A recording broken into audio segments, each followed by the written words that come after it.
How long was he on the team? Well, you're very lucky if you stay with one team. I did mention that it was a 13-a-side game then. It is now, but there's 17 men in the squad. So young lads get blooded 10 minutes. There was no substitutes when I played. But I signed for Saints when I was 18. I'll cut it short. And I started off in the second team. I had to work very, very hard. I wasn't as big as a lot of them. So I built myself up physically. I could run a little bit. And so I used that as an asset. And I became what they call a running forward, where I had speed. I could back players up and finish tries off, things like that. And I started off at Saints then, 1958. But that team we used looking at before went to Wembley. But after then, I think the coach used to pick a team, but the directors upstairs altered it. That's another saga. It wasn't always the coach's team. And if they wanted to get rid of you, they'd do anything to unsettle you. So I finished up. I learned a great apprenticeship there, but I left them in 61, 62, St Helens. I had no choice. But I didn't want to go where I was going at first, but it was a second home. A second home. Widnes. It was fantastic. I got a first team jersey, I played regular. But the big saddest thing about it was I got a lot of honours out the game. I was lucky enough to get amateur honours and I got professional honours. Played in a cup final once. But 27, I started getting a degenerative knee problem. It wouldn't go in away. There was, as you said, technology. Nowadays they go in keyhole, they look behind, they sort it out, they can get you back no matter what happens. But in those days, if you got an injury like that, they'd not got the technology to find it, and my kneecap was decaying, so I'd lost my speed, and at 27, I was more or less not playing as well as I could or should, and you're the first to know. And under medical advice, 3 specialists, I had to finish at 27, but I had 3 or 4 years at Widnes and all. So I signed at 18, in my own case, finished at 27. But a lot happened for me in that time. As far as playing success went, I did get a taste of what was good, you know. Just disappointed when I should have been at my peak, I wasn't able to play. How was technology at the time? Technology was very poor.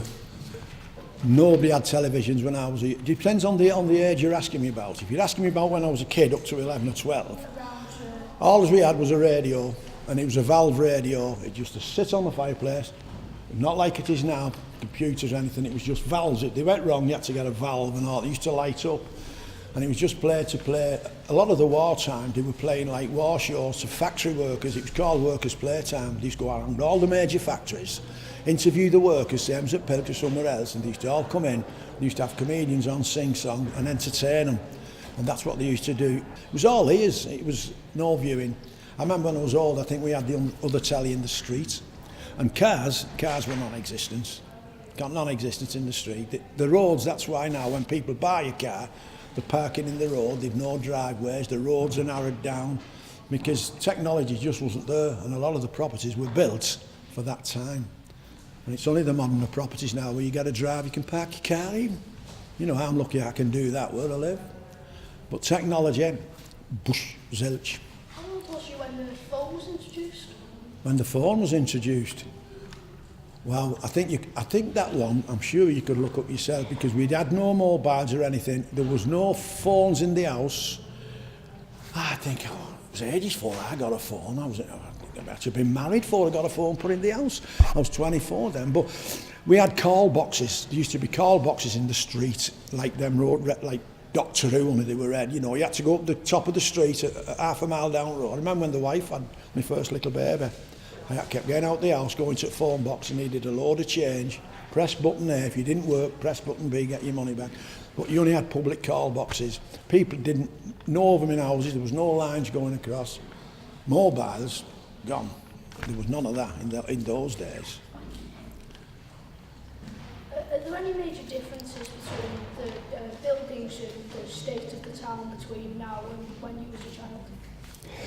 Obviously, there's been ring roads introduced, but all the major things are still here. You know, the library's been here for a good while. I remember, like, the town hall, obviously, Pilk's factories, things like that.